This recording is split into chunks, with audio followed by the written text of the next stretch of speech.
Hello, hello, hello, and welcome back to The Letter. Let's dive on in. Without another word, Becca goes inside. Oh, actually, hold on. Before I do this, I want to see my relationship because it's been a little while. So, I have the best relationship with Zach so far. It's weird I don't have one with myself, but I think it's because later you can be different characters. Doesn't matter. Anyway, let's get back into it. Without another word, Becca goes inside. She doesn't even stop to wait for us when I call after her. Ash and I exchange looks at the same... Ash and I exchange looks at that. The same question likely swimming inside our minds. Did something happen at school after I left? Is she having a bad day too? I'll try asking her about it later, I guess. So, you guys go catch up with her. I'll go get us the food I promised. But you'll miss it. Didn't you say watching a movie without food ain't fun? And it ain't like I haven't seen it. I made it, remember? I mean, true. I'll be in there soon. One friendly tap on my shoulder, and then he's gone. A few moviegoers are still milling about. Some are still waiting in line for tickets, but otherwise most of the crowd are already inside. There's nothing much for us to do here now. Not a word of protest comes from me when Ash gestures for the two of us to head inside. And then?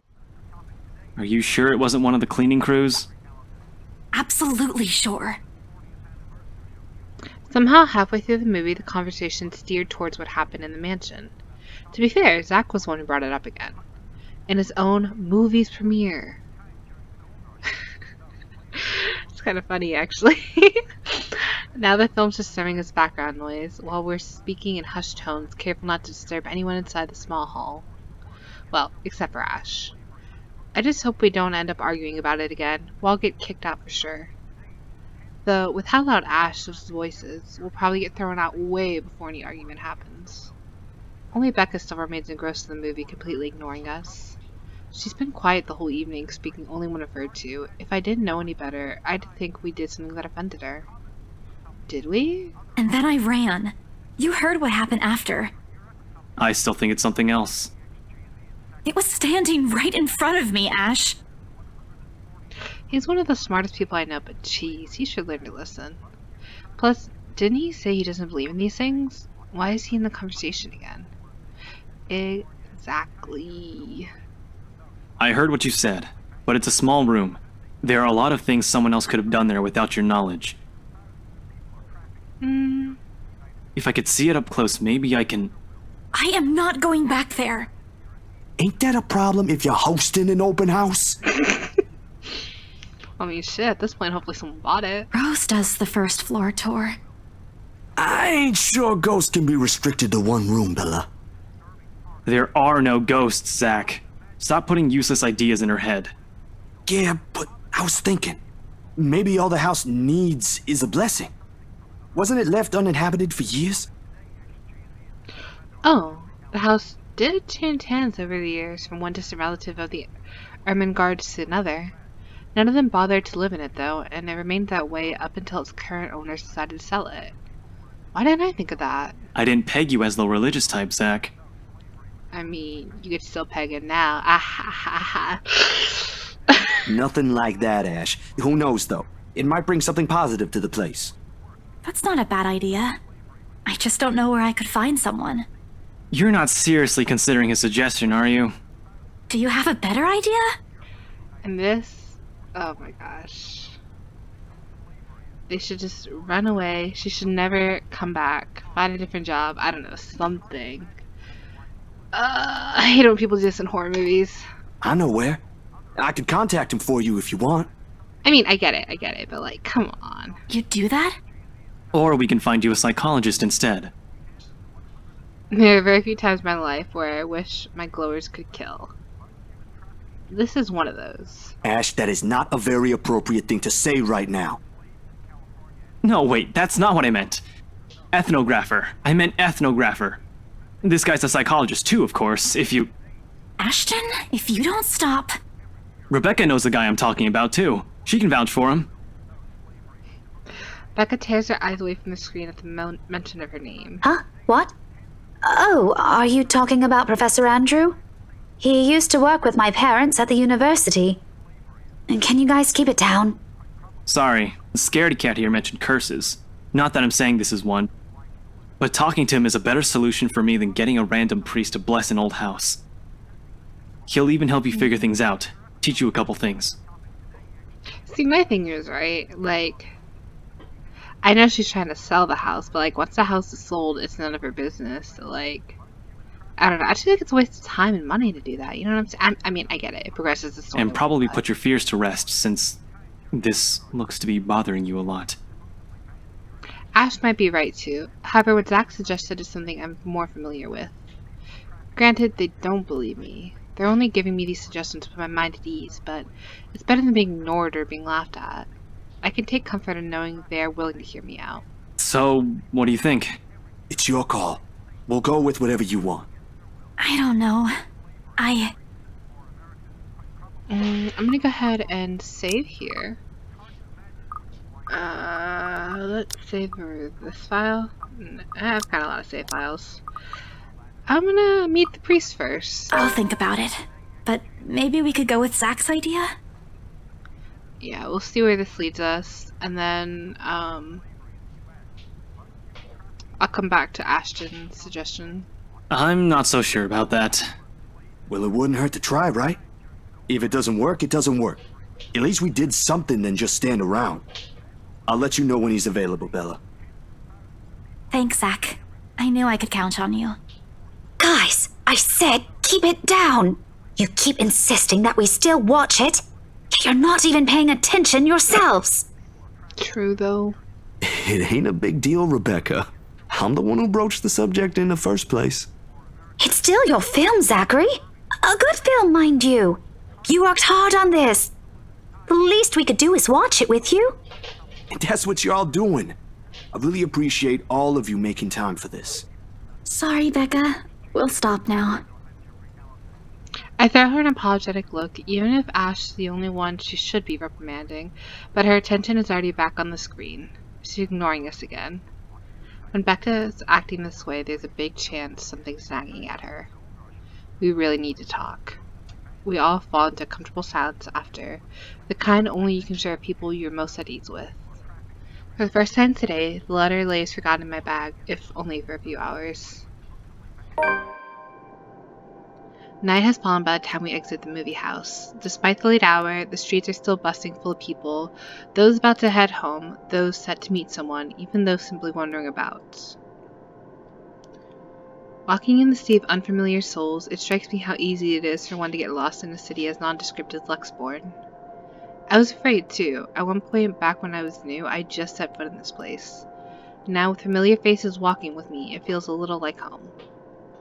Zach and Ash bid us goodbye shortly before Becca and I crossed to the other side of the street. Oh yeah. The former claiming he's got a few freelance shops to take care of before the day ends. And Ash? Who knows? He never talks. Sometimes he'll just randomly appear at your doorstep looking for a place to crash. He does that to Zach a lot, much to the latter's frustration. Poor Zach. Aww.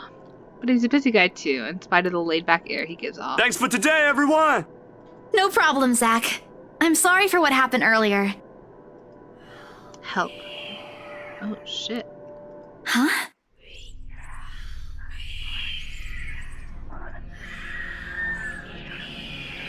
I wonder if they all can hear it, if it's just, the main character's name. I forgot her name. A sensation. Cold, sickening, drowning. Isabella, that's her name. My chest tightening, breathing becoming labored. I can taste blood in my mouth. The edges of my vision blurs. In the distance, amidst the countless, nameless people going about their lives, a voice reaches out to me. Pleading even as I clench my eyes tight and clasp my hands over my ears. Whispering and whispering and whispering. Calling out. Help me. No, not me. Somebody? Isabella? Earth to Isabella? At her voice, the whole world suddenly snapped into place, the murmurs gone. When I opened my eyes, Becca, raises an eyebrow at me in question. Weren't you listening? Are you coming with me? Oh, yeah. Just, okay. Sorry, I spaced out. You always do that. I follow her without complaint, but not before sneaking a glance to the far end of the street, where the voice came from, where another set of eyes might be staring at me. Nothing. There are only Zach and Ash watching over us as we head back to where Becca parked her car. If I'm expecting to see something or someone there, I try not to let it show. Try not to think of the tiny pinpricks of fear crawling at the pit of my stomach. See you guys some other time. Yeah, see ya! Another glance on the final wave, we go off on our own ways. I'm gonna say something. I wonder if this point of no return for the movie name is, like, intentional. I think so.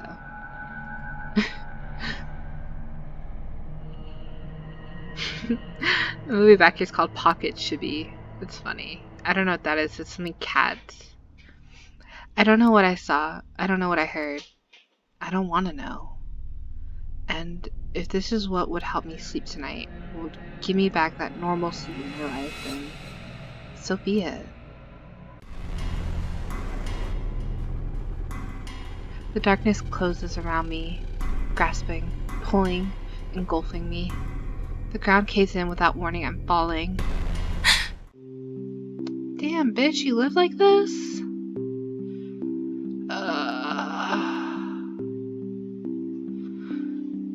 Well, I don't know, man. Anyway, my eyes snap open. For an instant, it doesn't immediately register where I am. Both my back and shoulders ache after I've fallen asleep, all hunched up the night before.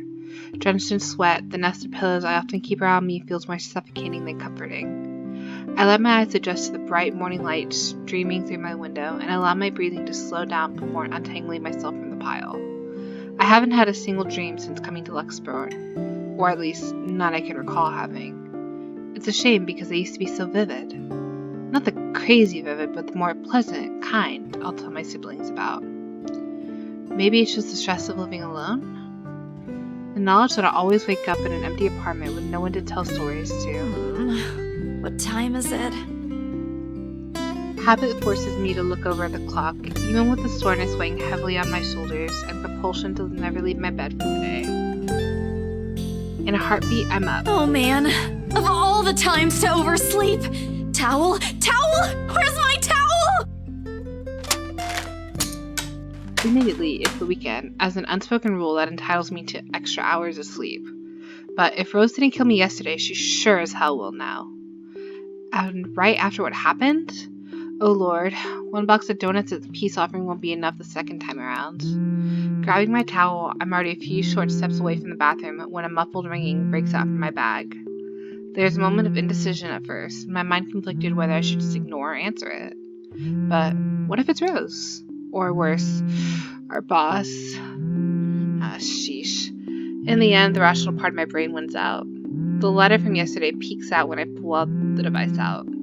Just the sight of it is enough to put me in a foul mood, and it takes every force of will for me to ignore it in favor of answering the call. The caller ID reads Mama. Huh?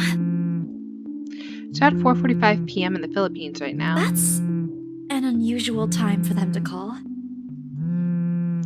Usually it's around noontime here, and I'm the one calling, not the other way around. Better for them to use that money on something else than an international call.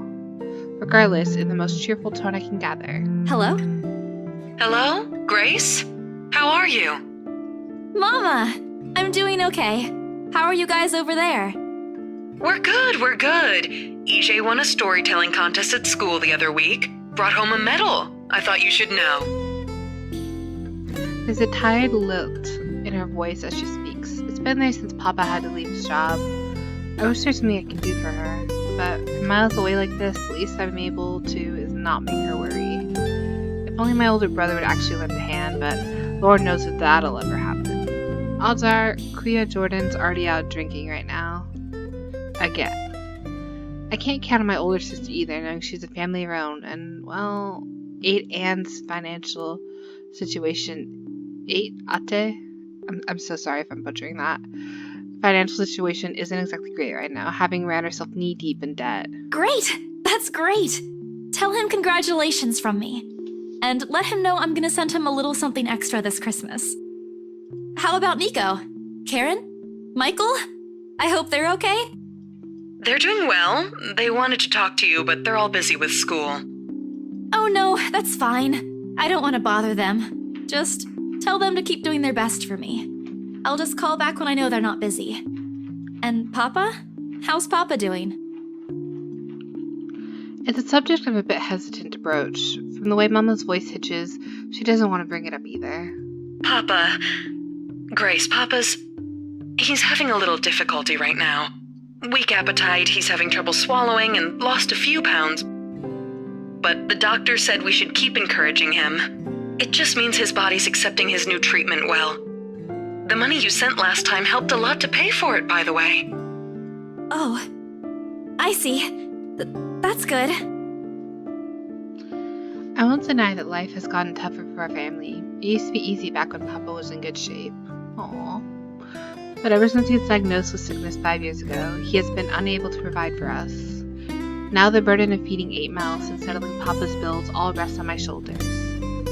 Although Mama makes a little, except doing sewing and laundry jobs in our neighborhood, it's scarcely enough to cover the cost of day-to-day living, let alone the bloating hospital bills. We can't even expect help from our own government because health insurance there barely covers anything. I'm sure he'll get better soon. Is he well enough to talk? Do you think I'll be able to speak to him, Ma? Silence. Well, I started to think that the call got cut until... Listen, Grace. Maybe it's better if we transfer Papa to a different hospital. Somewhere cheaper? What? Why? Did something happen? Is it the deposit issue again? Give me the hospital's number. I'll talk to them. No, it's nothing bad. The service here is good. Too good. Even the doctors. But I'm worried you're working yourself to the ground because of it. Mama, we've been through this before. I want the best for Papa. And don't worry about the bills or the medicine, or me for that matter. I can handle myself. Everything's going well here. In fact, we're about to close a large sale. Hopefully. If not, then I'll find another way. She doesn't need to know that. Sorry, Mama. You told me not to lie yet. Look at what I'm doing. I'll have money to send over soon to cover the rest of Papa's treatment. And there's more than enough for Karen, Nico, Michael, and EJ's school tuition, too. Thank you so much, dear. I appreciate it. We all do. But I just wish you'd come home to us soon. Kylan Kaui, I'm so sorry. When are you coming home? EJ, the youngest, used to be the only person asking me that. How do you respond to a question that you don't have a definite answer to? 5 years later and I still can't give them a straight one. I smile, though Mama can't see it. I fight to keep my lips from quivering, my voice from shaking. She's got enough on her plate as is. No need to weigh her down with unnecessary concerns. Promise me you'll be there to welcome me when I do, okay? Of course. I'm sorry, Grace. I need to take this for a while. There's a small commotion on the other end, the sound of gates opening, the voice of a child, EJ talking excitedly about his day at school, the tapping of feet on the floorboards as he runs. It's been years since I went home, but I can still picture the whole scene in my head. How tall is he now? Are the neighborhood kids bullying him now that I'm not around? Did Mama rearrange the furniture in the living room again? What are they having for dinner today? I miss them. I miss them so much. It's okay, Ma. I need to go too. I've got work today. I'll call again soon, alright? On a Saturday? Oh, never mind. Take care of yourself, dear. I love you. I love you. Bye. It ends with a soft click, leaving half-truths and empty promises hanging in the air. Closing my eyes for a moment, I take a deep breath and shake away the thoughts beginning to swim inside my head. It's pointless to mull over these things now. Okay, Isabella. Time to get that mansion sold. Hell yeah, girl. Sell it and never think about that place again. Unfortunately, before I can take a step away from my phone, it rings again. No doubt Mama forgot to say something. Mama? Did you forget anything? Excuse you? I'm too young to be your mom. Are you still sleeping? Hold on, never mind that. Get yourself in the office. Hurry! Office? What about the open house? Oh no. Is it Sir John? Did he hear about yesterday? Am I in trouble? Oh god, oh god, oh god! I'm gonna get yelled at, aren't I? What do I do? I'll buy you an extra box of donuts if... No, it's nothing like that. Will you calm down? Get yourself here, alright? I'll tell you everything then. There's a telltale din of several feet shuffling against a wooden flooring, and an instinct yelling in the background before Rose cuts the connection. That isn't in any way comforting. But it's enough reason for me to hastily discard my phone and finish my shower in the record time. I make it to our office within 20 minutes of leaving my apartment, completely disheveled and out of breath. A feat if I take into account my usual travel time. Routine clamor, common to Briar Reality Corporation's Luxburn office greets me as as soon as my foot crosses the threshold.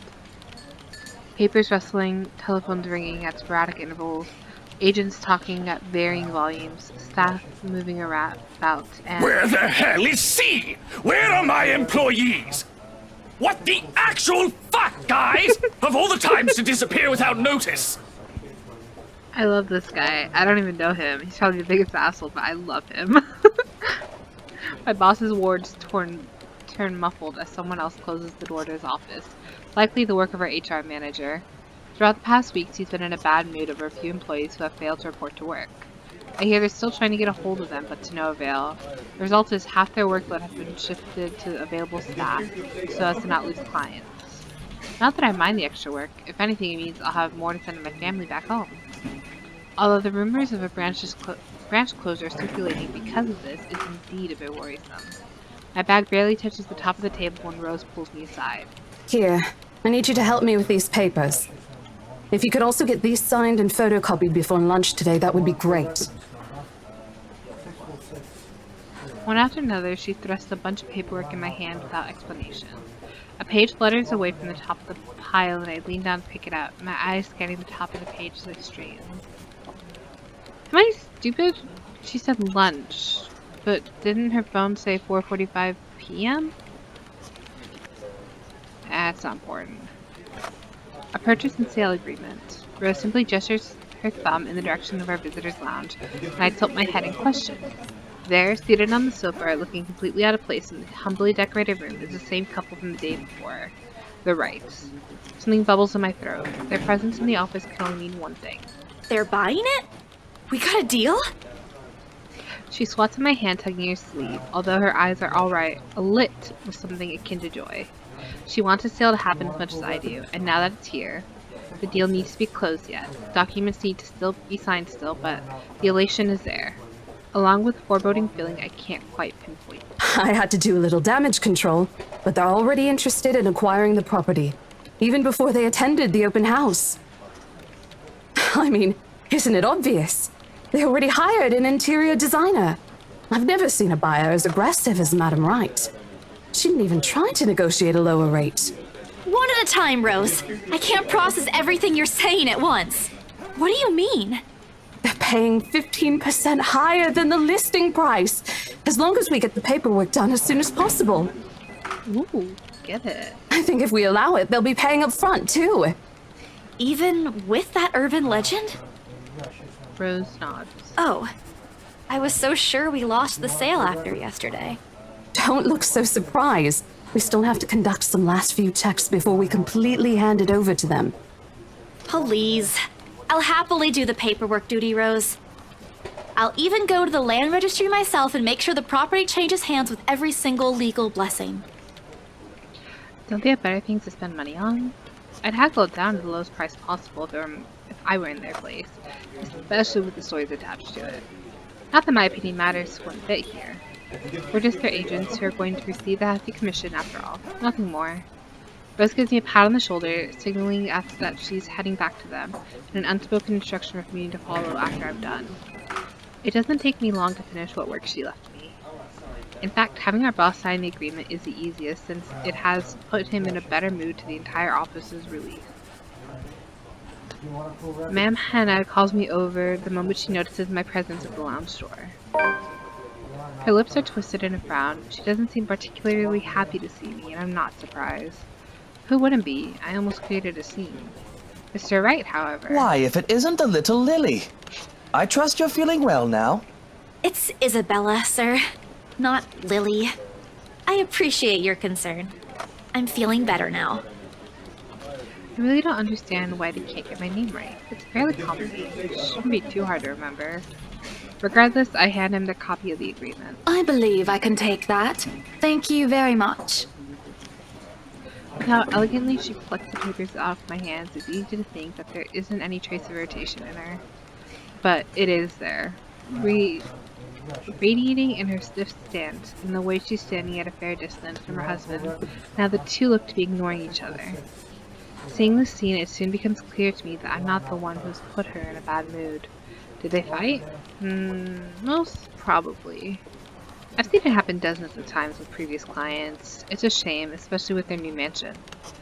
I never did like it when my own mama and papa fight. I hope they'll make up soon. Apparently satisfied with what she's seen, Ma'am Hannah claps her hands together before extending it to us for a shake. Rose and I release the breath we've been holding, both of us more than happy to return the gesture. That settles it then? Are you really sure about this property, ma'am? We could easily find you a bigger one among our current listings. Something with a modern touch? Girl, why are you trying to talk her out of it? If she is sold, she is sold! Something not haunted, perhaps? Rose shoots me a warning glare that clearly says, don't make a scene, we're almost there. Of course, why wouldn't I be? The house is absolutely perfect, isn't it, darling? A helipad would still be a nice addition. Yes, well, we'll get there eventually, love. As I was saying, if your partner had the documents yesterday, we would have bought it right there immediately. Shame she didn't have it. Well, there's still a few necessary documents we need you to sign after, but we'll let you know once we have those finalized. We'll be handling the process for the rest, so don't worry about it, ma'am. Within a week, I hope. We still have a housewarming party to plan after all. You know how much thought should be put into those things. Can't relate. There are servants for that, darling. Love, servants or not, you're going to make people listen to your input nonetheless. No more than a week, ma'am. Barring unexpected delay, of course. You can leave it to us. Excellent. Well then, I'll leave you two to it. It's been a pleasure doing business with you. Oh, and before we forget... She discreetly folds something into both her hands and winks. A finger raised to her lips, demanding our silence. What happened the day before was quite... unfortunate. But you did get us what we wanted in the end. That, at the very least, is commendable. But this is... Ma'am, I can't accept this. Don't you worry, darling. It's a small thing coming from us. Consider this your bonus for a job well done. She smiles sweetly like this is simply the most normal thing to do in the world. Oh, before I forget, my lovely interior designer would appreciate it if you hand her a copy of the floor plan as soon as possible. She's dying to work on the house. You can do that, yes? Here's her contact. Certainly, ma'am. We'll have it processed as soon as possible. I knew I could count on you, lovelies. I hope to see you two soon so we can get this closed. Just like that, transaction over and done with. My mind's still reeling even after they've left. Sorry if you can hear that, that's my dogs in the background. Other agents would kill to have clients like that. A part of me feels lucky about the fact. No lengthy negotiations, no sudden change of minds, just talk, signatures, a few handshakes here and there, and we're done. The other part, a second ago we sold a haunted property to two innocent clients. Sure, the commission's big, but enough to continue funding Papa's treatment and big enough to continue funding Papa's treatment and hospitalization. Big enough to pay for all 4 of my younger siblings' schooling. Heck, it'll even keep me away from instant mule diet for months. I don't have to go back to the mansion as well once the deal has been closed, much to my sanity's relief. But knowing that something's in there, and we gave it to a good couple despite that. Oh, Isabella, the things you do to sell a house and get money. Papa won't be happy with that. At least I have good news to tell him next time I call home. The little lie I told Mama this morning isn't a lie anymore. Well, there's something. So how does it feel?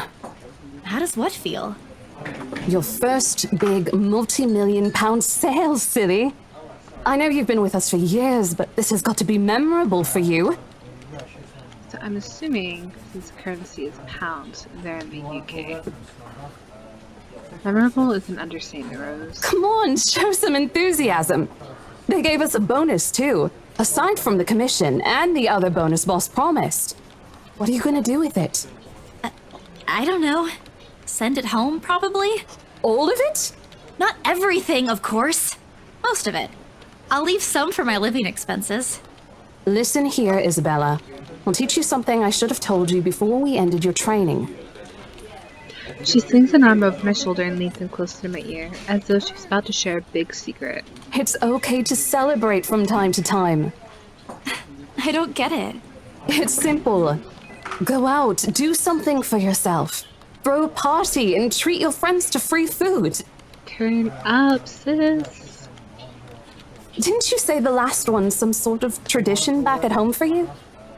Hello, this is practically a done deal. Isn't throwing a party a bit excessive? Your call. I won't say no to an invitation, by the way, in case you really are planning to throw one. A few drinks would be nice too, thank you very much. I don't think my apartment's big enough for that. You could always move? Bloody hell, you're working in real estate. She's not wrong. I think I'll pass. That's too much of an unnecessary expense for me. But I did promise Becca free lunch in case the sale goes well. You go do that. Hold on a sec. She quickly removes herself from me to answer the phone on her desk. Her tone's just been playful professional in the span of a few seconds. Today? Not a problem, ma'am. I could bring you a copy of the contract if... Must be another client. Nothing surprising there. She's one of BRC's top agents, no matter how modest she appears. A saleswoman through and through. I, on the other hand, have very little knack for it. Of course, I learned eventually I had to, but someone else will, without a doubt, do a better job. Once though, in a drunken stupor, Rose told me a story of what could have been. Years ago, wide-eyed, young, and brimming with yet-to-be-fulfilled dreams and ambitions, she was a term or two away from a nursing degree. Out of courtesy, I never pressed on the matter further, but perhaps that's where the sense of fondness started. A small connection due to our once similar experience in our respective lives, of goals we both let pass us because of the circumstances we're in. I'd be happy to discuss this over tea, ma'am. All right, I'll be there. New client? Cut her off. Reassigned. Have you heard from Mark at all? Not since the first visit to the mansion. Why? No news from the HR yet? None at all. Boss thinks he ran away. I doubt it, though. He's too much of a wimp for that. There must be another reason. Who knows? Anyway, I've got to meet this one. I'll see you later. She throws a wave over her shoulder as she rushes out of the office. The lunchtime bell sounds shortly after, followed by the chatter of fellow agents also heading out for a much-needed break. Ordinarily, there's no need for me to go out, but oversleeping did allow me the luxury of packing my own lunch today, if one considers taking infinitable comfort in my pantry packing your lunch. Time to make good on the promise I made to Becca, I suppose? Maybe invite Zach and Ash, too? In the end, only Becca and Zach could come. Ash, on the other hand, couldn't be reached. All my calls went straight to his voicemail. He's at it again, right here today, gone the next day. Oh well, his loss. We have agreed to meet at a nearby cafe, the same one I frequent with Becca because it's cheap and they give away free bread around closing time. Okay, so this is where I'm going to stop this episode. So, yeah, thank you guys for tuning in, and I'll see you later.